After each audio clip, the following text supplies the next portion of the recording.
Information into the case of an unarmed man firing shots at the White House Correspondents' Dinner.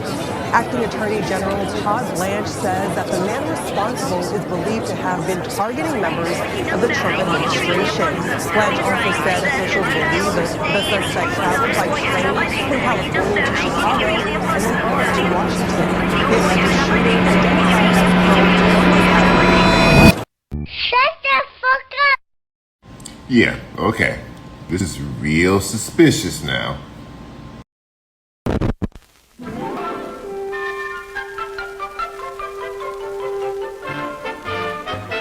The president was unarmed, as well as everyone else who was inside of the room, according to the president and the FBI.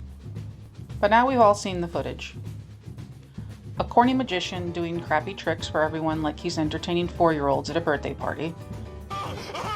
It's a giraffe! A lone gunman sprinting past lollygagging Secret Service. And J.D. Vance being rushed out before even the president was. In this video, we will be breaking down all the theories about why so many think this is all a false flag.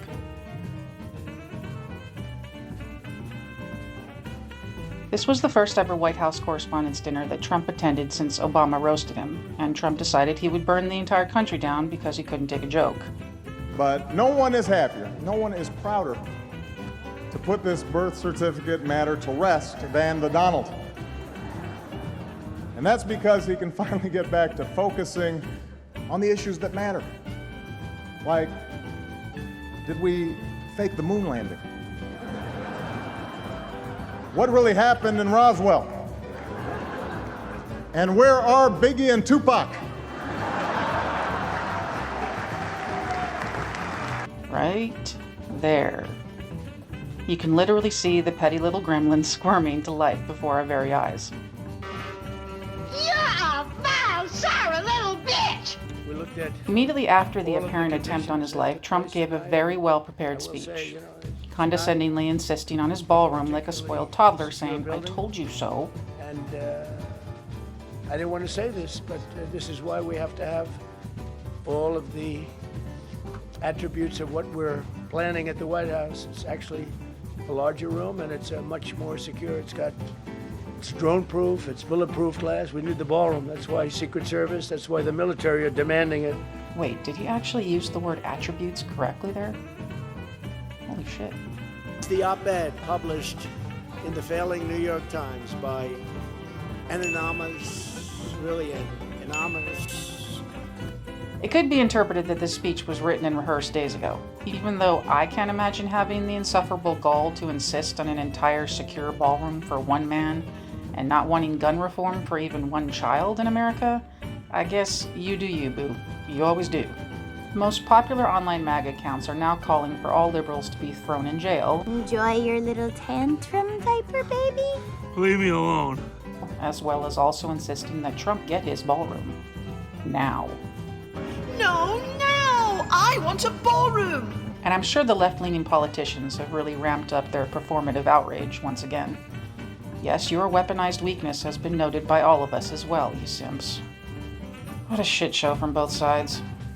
My disappointment is immeasurable, and my day is ruined. It also seems that none of the major news platforms are even mentioning that something smells fishier than the fishiest fish that ever fished. They're just calling it all theories, which at this point it is. But it's not like American journalism has been replaced with the laziest capitalist propaganda in history, right? A group of black protesters defied authorities and engaged in lawless, criminal behavior that... What's that? They were white? In a stunning act of bravery, a group of American patriots stood up to their oppressors in the name of freedom and justice. And it's not like we're justified in not trusting anything this administration says, right? Regardless of what anybody says, MSNBC, Fox News, CNN, they have one job. That's to sell ads. That's their job. Yeah. Period. The best way they can get you to sell ads is to get your attention. And the best way to get your attention is to convince that brain that they've got something that's going to keep you alive. And the best way that they can get you to think that someone's going to hurt you is to give you a them. And if you go back all through history, all the way back, when a when a country wants to take over somebody else, they start with dehumanizing language, they start with us and them, and then they builds and builds and builds until you have nothing else I can do except go to war. So before MAGA starts selling ear diapers again, or liberals start cashing in with sarcastic merch, let's get into some of the main points going around about why the attempt on the president's life at the White House Correspondents' Dinner may be a false flag.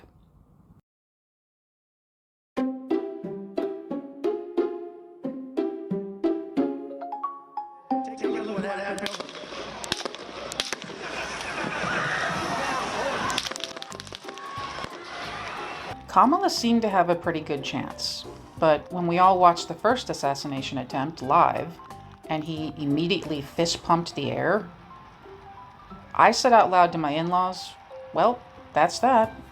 This'll win him the election. The timing on both attempts are pretty sus. He now has the lowest approval rating in presidential history. This ploy worked before. Why not again? Hello, fake assassination department. It's more than just a fad. How can I help you? I'm sorry, what? The White House Correspondents' Dinner. You mean the one that's tonight? No. I understand why you need this to happen. His numbers are tanking, people are talking about Epstein again, and the whole Strait of Hormuz debacle is just blowing up in his face. My question is, why are you asking for this now? I cannot throw something together in a couple of hours, okay? This is a carefully planned piece of staged political intrigue, not a dinner party for an 8th grade graduation. I'm sure his ratings will go up now. And how bad was the stuff on the USB drive that Ghislaine Maxwell sent the Justice Department?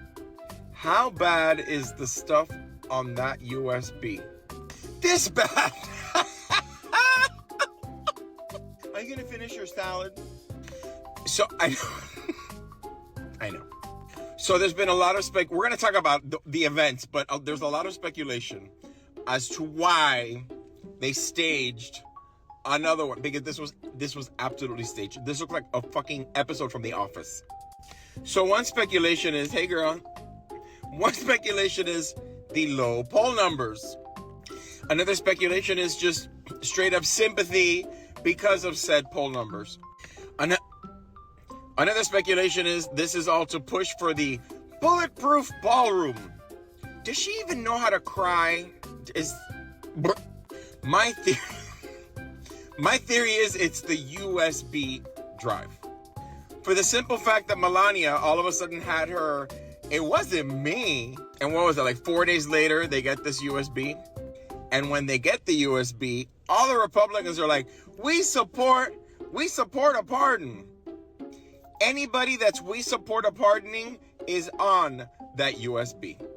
And they absolutely had time from the receiving the USB to the Republicans being like, yeah, we want a pardon. I love pardons. Bring me my Trump 2028 pardon pop-pops. There was enough time between that and planning this event.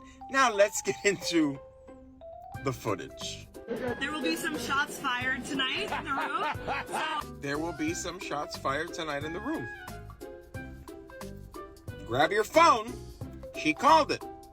No, y'all. But really, it was a very hectic scene. Down, everybody, ladies and gentlemen, stay down.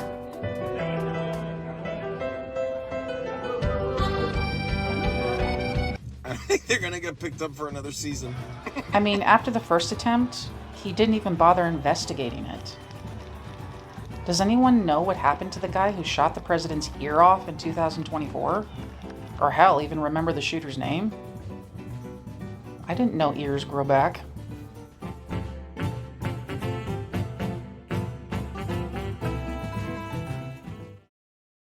I've been reading all the reactions to what happened last night, and honestly, it just makes me feel disgusted.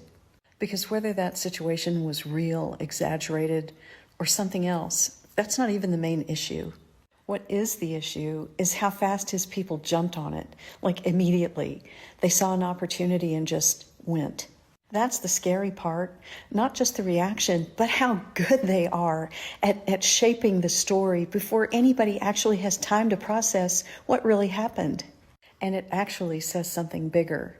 There's this whole worldview now that is completely untethered from reality. It's this mix of conspiracy, fantasy, and self-serving loyalty to power, where facts genuinely don't matter anymore. It's like we're literally living in a post-truth world. We all grew up hearing the emperor has no clothes, like it's just a kid's story. Well, it's not. It's exactly this. People seeing what's right in front of them and choosing to pretend they don't. And we've seen this before. Remember Kellyanne and her alternative facts? When I heard that, I was gobsmacked. I couldn't believe it. That's when it started. Because now it's not about changing your views to match reality. It's changing reality to match your views. There's this line from Doctor Who that says, "The very powerful and the very stupid don't alter their views to fit the facts. They alter the facts to fit their views." And that's exactly what this feels like. And the really sick part is if you still believe in facts, you become the problem. And that should worry people a hell of a lot more than whatever it was happened last night. We have to admit that the speech he gave immediately after the attempt, casually plugging his ballroom, was very well polished, especially for him. I hope they now go and take a look at the oranges of the investigation, the beginnings of that investigation. You look at the origin of the investigation. The Mueller report, I wish, covered the oranges, how it started. He also just started setting up the Messiah grift recently, and an attempt like this would help push the persecution narrative quite well. He needs warriors. He needs followers. He needs people who are going to do things for him besides vote, because the ones who are going to show up to vote in November, they're not going to be enough. And so if he's going to stay in power, something else is going to have to happen around November, just like he needed something else to happen around January, Is November. he recruiting for a coup? Yeah, that's what I think it's about. It's because or something like that, right? Like he'll keep it vague, just like he did the last time. Remember, this is a guy who, even before he discovered he was Jesus, was trying to get people to overcome an election and keep him in power. That already happened once. And if it can happen once, it can happen again. And I think it's reasonable to understand this self-deification in the context of the fact this is a guy who already once tried to overcome an election and stay in power. Now, if what he's doing is saying, my power is not actually based on those votes. My power is based on the fact that this is a Christian nation. And who am I? That's so scary and fascinating. It's almost like he's trying to recruit an army for a quote-unquote holy war if he doesn't stay in power. Is that overstating it? No, I mean, I'm looking at you and I'm seeing Pete Hegseth talk. Like, that is exactly how Pete Hegseth talks. I went to the trouble of reading Pete Hegseth's books, which, therefore you don't have to. But his basic concept is that it's a war, and the war is essentially inside the United States. And when he wants to change it from Secretary of Defense to Secretary of War, that's what he has in mind. He's not a serious warfighter where America is going to defeat some other country. He has no skill for that. He has no patience for that. It's fundamentally about trying to transform the U.S. Armed Forces into something which could dominate the U.S.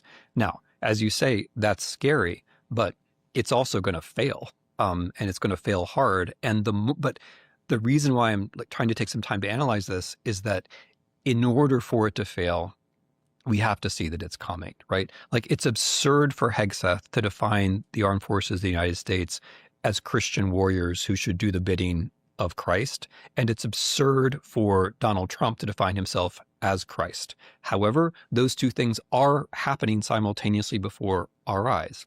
It is a kind of recruitment effort for something like a coup, but it really doesn't have to work. And the only way it does work is if we don't pay attention to it, don't know what it is, don't mock it.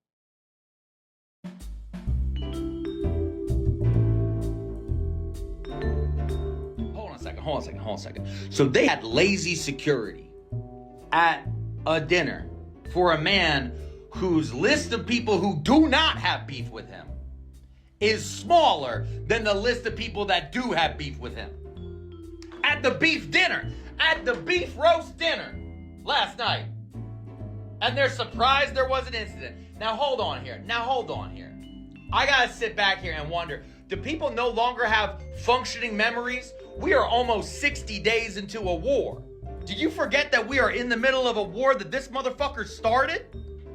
He started that shit February 28th. Today's April 26th. We are like 56 days into this bitch. People acting forgetting about it. Strait of Hormuz still closed. You can't get a boat through the Strait of Hormuz, but a man can get through the Hilton Hotel lobby during the big dinner. And this is the dinner, by the way, that sets everything up. This is the dinner that he went to 10 fucking years ago and then didn't go to again. Did not go to a fucking again until last night. Okay, make that make sense. They're acting like, who would ever do this? Him, he would have fucking done it. He's done it this year. To 2 other world leaders.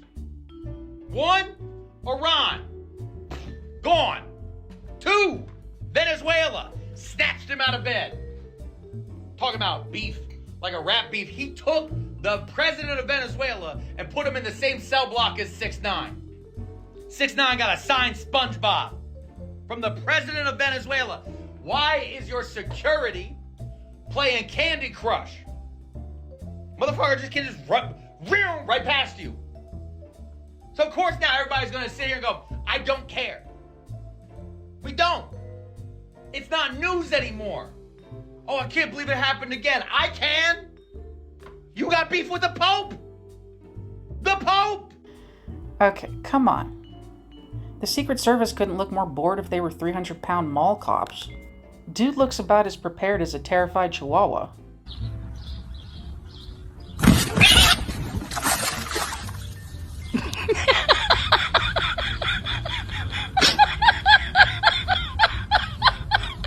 And how does the Secret Service unload on this guy, but he isn't hit with a single bullet?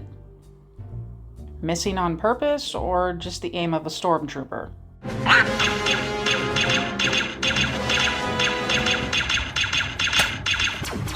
Then there's this. Yeah, they sure got JD Couch Humper Vance out of there quick. Took a hot minute to remember that Trump was still technically the president. And your nails there.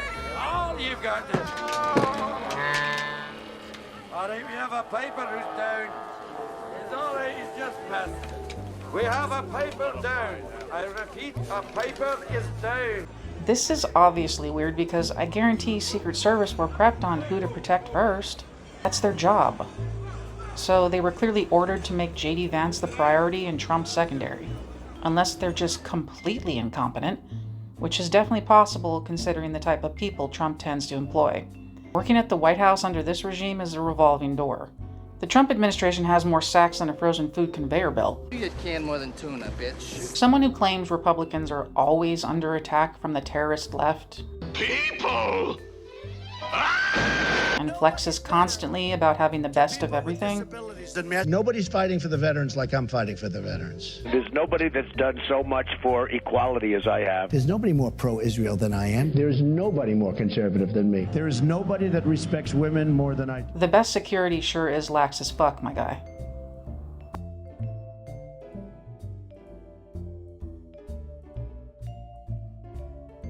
There were so many moments last night that just show how unserious conservatives are, and we are going to run through all of them. First off, starting strong, this woman decided to just grab the bottle of wine off the table, and then they all decided to take selfies with these bottles of wine. There are multiple reports of women just grabbing bottles off of the table during this event, I guess to keep for themselves. And then this guy just never stopped eating. So while everyone is hiding, ducking, and running, he just sat there and continued to eat his food, okay?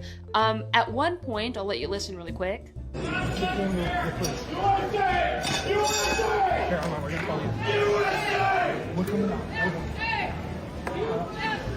They tried to start a USA chant, and it didn't go anywhere, but I'm just thinking to myself, holy shit.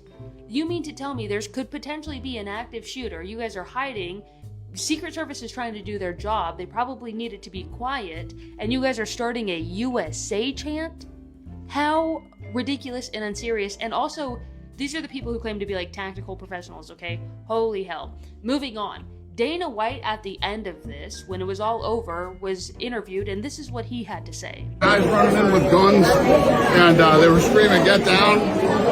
I didn't get down. It was fucking awesome. I literally took every minute of it in, and it was a pretty crazy, unique experience. Like, are you fucking kidding me? Are you fucking kidding me? And then last but not least, this like conservative influencer decided to just be like, Secret Service got him, and like take this very distasteful selfie after all was said and done. She's now deleted it because people were coming at her for it on her side of the aisle. You guys are just so unserious. You guys are so unserious. So unserious. Honestly, since lying through your teeth is now celebrated on both sides of the aisle, I guess a picture is worth 1,000 words.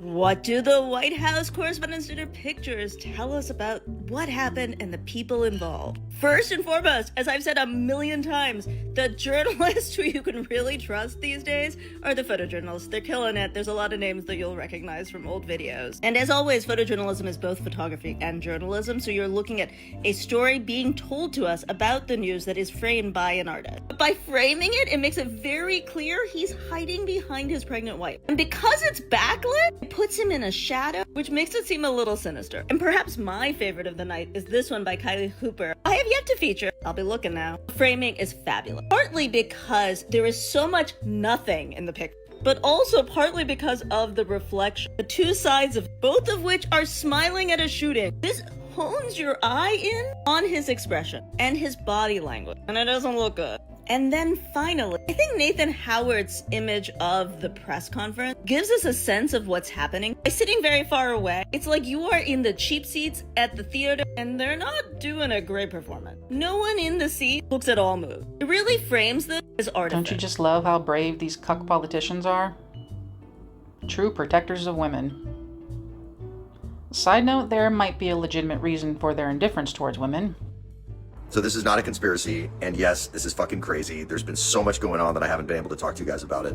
What if I told you that Grindr, the dating app, specifically designed for LGBTQ plus community, including gay, bisexual, transgender, and queer people, is hosting this year's White House Correspondence Dinner Party? I don't like where this is going. Well, I'm telling you that right now, and it's true. The app was founded by Joel Simkai, an Israeli tech entrepreneur from Tel Aviv, Israel. You are living in the upside down. Considering their conventions do tend to crash Grindr, we can't say we're surprised. Hey, we all lie to ourselves about something.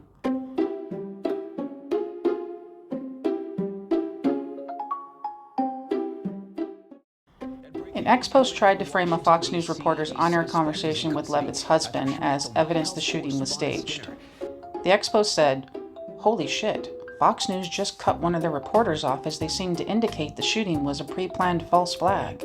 The post shows a clip of an interview, a Fox News reporter calling into her network after the shooting. She said she was sitting next to Levitt's husband at the dinner, and as the event was starting, he said, "You need to be very safe." And he was just very serious when he said that to me. And he kind of looked around the room and said there are some... Then the phone call with the network abruptly ends. I want to just quickly tell you, I was sitting next to Caroline Levitt, the press secretary's husband. He was one of our guests. He was seated right next to me, and right as the dinner was starting, the national anthem happened, and then he kind of leaned over and said, "I watched you on TV. You do a great job. You need to be very safe." And he was just very serious when he said that to me. And he kind of looked around the room and he said, there are some... The reporter said in a follow-up ex-post that the call dropped because of poor cell service in the ballroom. Then she said, to finish the story, he was telling me to be careful with my own safety because the world is crazy.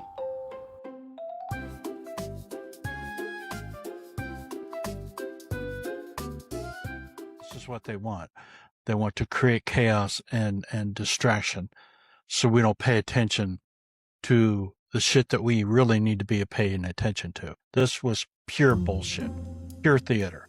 Let me just talk a little bit about some of the things that led up to it. And then this is all I'm going to say on it because I'm going to keep my focus on where it needs to be, the real issues at hand. But a judge ruled that the Felon 47 could not build a ballroom for reasons concerning security without congressional approval. That the judge ruled on it. The Felon 47 then attends the White House Correspondents' Dinner for the first time as president. First time. Then Caroline says Schatz will be fired in a pre-dinner interview. Well, that's kind of weird. The supposed assailant breaches security with a shotgun, a handgun, and multiple knives. What did we have? Barney Fife and Gomer Pyle as a security last night? I mean, what the hell? And then Kash Patel is pictured sitting at his table, the head of the FBI, let's remember, just calmly doing nothing while apparent chaos is unfolding, like he's waiting to make his appearance. Then the fellow in 47, immediately following, stumbles up to the podium. If you watched him enter the room, this guy he's on his last leg. But he said, this is exactly why we need a White House ballroom. It's distraction. They want us to pay attention to the theater that they are presenting to us instead of the e-files, the war, the attempted interference with this year's election, the thievery of this regime, his health, on and on. Those are the things that we really need to be paying attention to, not this bullshit that they are presenting to us. This was a staged event last night, period. And I just think people need to let go of it, get back to what we need to be focused on, the shit that I just mentioned, because that is truly what is happening in our country. Have you noticed that we don't talk about ICE and detention centers anymore? We want to focus on the correspondence dinners and what took place.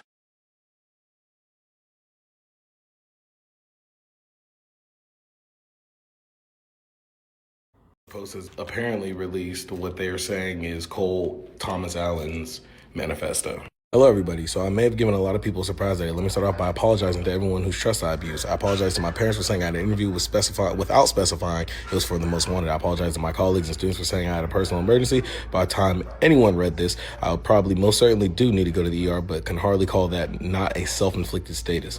I apologize to all the people I travel next to, all the workers who handle my luggage, and all other non-targeted people at the hotel who I put in danger simply by being near. I apologize to everyone who was abused and or murdered before this, to all those who suffered before I was able to attempt this, to all who may still suffer after, regardless of my success or failure. I do not expect forgiveness, but if I could have seen any other way to get this close, I would have taken it. Again, my sincere apologies.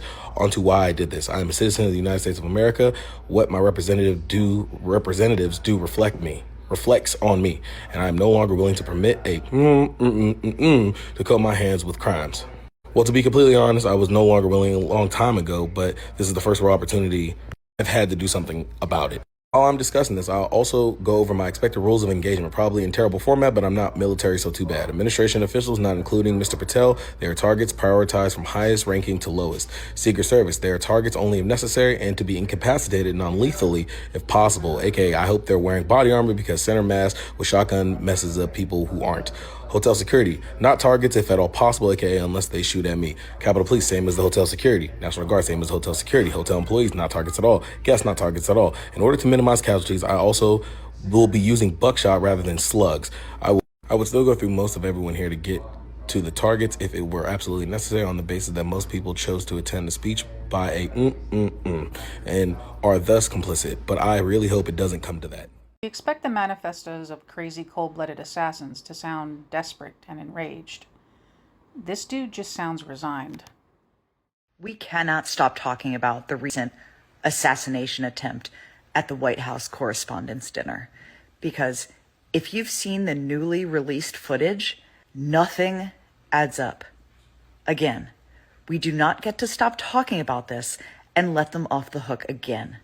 You can clearly see the shooter enter a room unarmed with an officer and a dog following him in, communicating with him. The shooter emerges from the room with a weapon and then starts running through Secret Service and security. Okay? And somehow all of these trained agents miss him. They don't shoot him. how stupid do they think we are?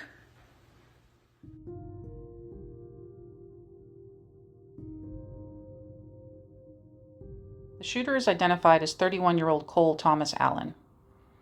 Law enforcement officials say he lives in Torrance, California, a coastal city in the South Bay region near Los Angeles, along the Santa Monica Bay.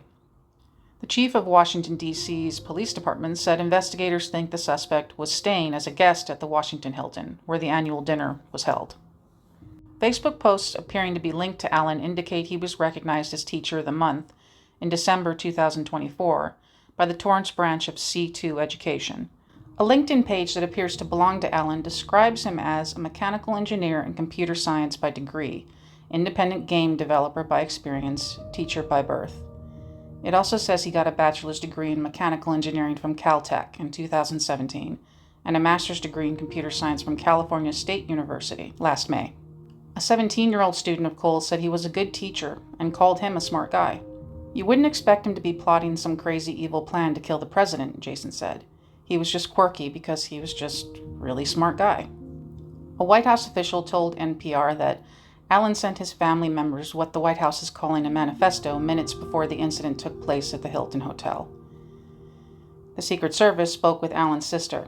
In that interview, Allen's sister said that her brother had a tendency to make radical statements, and his rhetoric constantly referenced a plan to do something to fix the issues with today's world. Cole Thomas Allen has been charged with attempting to assassinate the president. Now, I have also heard that Cole's race fits their narrative too conveniently. Well, yeah, but this administration has also targeted people who look like him the most, so I suppose it would make sense he'd be the most angry.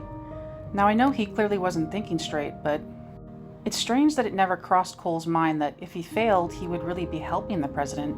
He's an educated guy, and this took some level of meticulous planning, which means he must have thought about what would happen if he missed.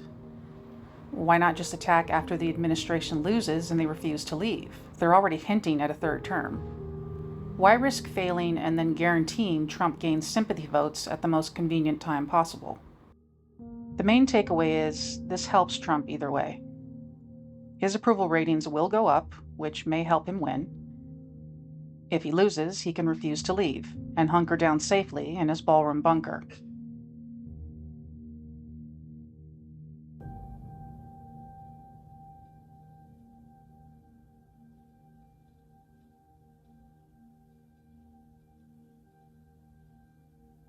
Nothing feels real anymore. We're living in our screens, and so reality is content and content is reality. And so what happened last night is obviously being met with incredible amounts of skepticism online, because everything that happens seems to be scripted in the way that it fits into these narratives that are being driven by our screens.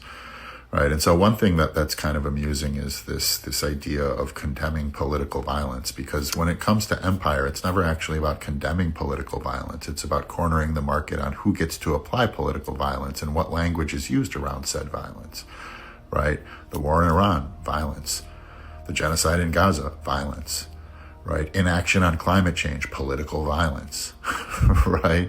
The closing of USAID leading to 700,000 deaths, political violence. We live in a world driven by political violence, and to watch the kind of like participants in the world's biggest propagator of political violence, the United States government, kind of like cry these crocodile tears and pretend that it has no place in our society is actually funny. Like, let's have a conversation about political violence. Let's have a conversation about all of the ways our government is seemingly seeking a mass death event through all of their policies and all of their kind of psychopathic applications of American power, or their ability to do nothing, their ability to cut programs, their ability to look the other way, right?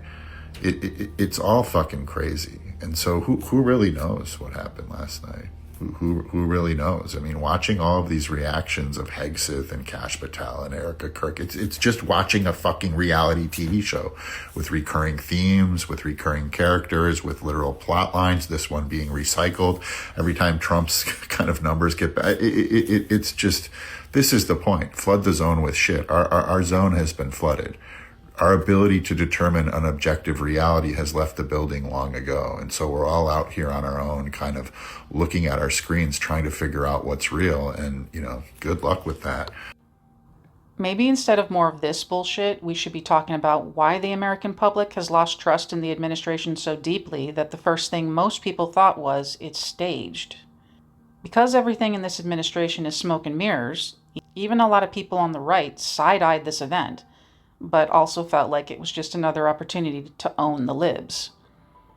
As usual, instead of this kind of situation sparking some form of critical thinking, the left was immediately disgusted by the lie they were sure this whole shit show was, and the right began calling for the immediate imprisonment of anyone who isn't MAGA. Either way, it shows just how far this country has gone down the rabbit hole of division. Now, I know that I've poked fun at both sides in this video. I pray Trump hasn't stolen our sense of humor along with our life savings. I know we're not too far gone to laugh at how ridiculous all of us have been acting since the Mango Mussolini has graced us with his presence. We Americans are probably the most diverse and unique bunch of knuckleheads on the planet. I remember when we kind of celebrated that about ourselves. Still, whether all this has been just a false flag from the beginning, or whether the shooter was just a fed-up American, like so many of us are, I think there are some absolute truths we can all agree on. We should be protecting our country from those that would hoard power and siphon as much money out of us and our children as possible. They don't have any morals or courage like we do. They just want to be kings. It's time we tried something new. The naysayers will say that the revolution has not begun. Now, call me old-fashioned, but I remember going multiple presidencies without a single noticeable assassination attempt. And look, it doesn't fucking matter if they're coming anywhere near close to succeeding, because when it comes to assassinations, you can fail 1,000 times. You just have to succeed once. And here's where I put the disclaimer that I'm not telling anyone to go and do anything. I am just commenting on current events as they are actually happening. I am analyzing the world as it seems to be. This is not advice. This is not advocacy. But it is under my analysis that the revolution has already begun. And when you look at the world through that lens, I feel like it makes the most sense. Warehouses burning, CEOs being killed, their homes burning, being shot at, what happened at the White House Correspondents' Dinner. Now, do we know beyond a shadow of a doubt that every single one of these instances were intentionally to be a part of a larger revolutionary effort? No, of course not. However, we don't need all of them to be. We only need some of them to be a part of that effort to prove the revolution exists. And we know some of them are part of that effort. Beyond that, the rest of the data points that aren't directly connected back to a revolutionary push are still happening within the backdrop of a revolutionary era. Because regardless of what the motivations of the shooter tonight were, and I'm sure we'll get more light on that eventually, but regardless of what they are, it's pretty safe to say that they wouldn't have felt emboldened to do something like what they did tonight if they were not living in this era, during this time, in context of all these other events that certainly are part of revolutionary efforts. In other words, these actions may not be revolutionary in and of themselves, but they would be reactions to the revolution, and reactions can prove the action just as much as the action itself. So again, the real news tonight is that the revolution is alive and well. And no analysis or plan that you put together is going to make any fucking sense unless you act accordingly, with that understanding, with that knowledge. There's honestly no need for a bloody revolution, folks. Just stop going to work. You literally don't have to do anything. Just stay home and stare at a wall. Within 1 week, the capitalist authoritarian regime will panic. Another week, it'll bend.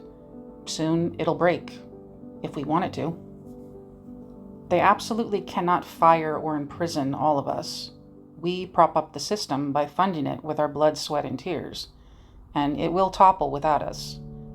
History has proven that time and time again. I mean, what are we even doing paying taxes at this point? We can at least do the bare minimum by not financially supporting the baby-graping cannibals that run this planet. Just stop feeding the beast. There comes a time when one has to call an idiot an idiot. Call a fascist a fascist. Trump and his band of cronies are exactly that. And for some reason, the media still talks about and analyzes the actions and statements of the administration as if they come from normal officials, from educated grown-ups with some sort of plan. And for some reason, the markets also still react to every word that spills out of Trump's lying mouth. If he says the war is over, then they act like the war is over. Why are we still acting like this? Why are we still treating him as if he's playing 4D chess? As if the current situation is anything approximating normalcy? It is so fucking obvious that these people are a special kind of stupid. And if nothing in the past has convinced you of that yet, their actions in Iran has to be the thing. Go to YouTube right now and type in Strait of Hormuz. And sort it so you get the videos that are older than 1 year. You don't have to be some sort of geopolitical Nostradamus. Everything that is unfolding right now is the most predictable thing in the history of fucking history. And things will not just turn back to normal just because this orange pile of compost claims victory tomorrow. He's claimed victory several times already. And now his genocidal boss calls on world leaders to join the war on Iran. And the Secretary General of NATO just confirmed that 22 countries will assist in keeping the strait open. So we are asked to join an illegal war started by Satan and Satan's vile half-brother, the latter of whom has done nothing but bully and threaten us week after week, month after month. But sure, let's go die for Epstein's best friend in a war that will without a doubt cause a global financial catastrophe, the likes of which none of us has seen in our lifetime. At best, it'll be a recession, probably a depression, and at worst, and not unlikely, a systemic contraction. It doesn't really matter why we act this way, if it's out of habit or diplomacy or whatever. We have to stop normalizing this insanity and call it what it is. You have the 25th Amendment for a reason. I will conclude this video by acknowledging how terrified I know everyone is. It's understandable that trusting each other at this point is scary as hell. The ones in power on both sides have convinced us all that, quote, owning the libs or punishing the MAGAs is somehow more important than fighting the real enemies. It's smart. In fact, they've been doing it for thousands of years. Don't let Trump or anyone else own you like that. We are not MAGAs or libs. That's not who we are. We're Americans. We're just fucking people. We all just want some peace in this life for ourselves and for our loved ones. And we've let them brainwash us with fear and hate for far too long. Aren't you tired? Don't trade your freedom in like a cheap trinket just because you've become comfortable with hate. Be brave. And don't let each other down.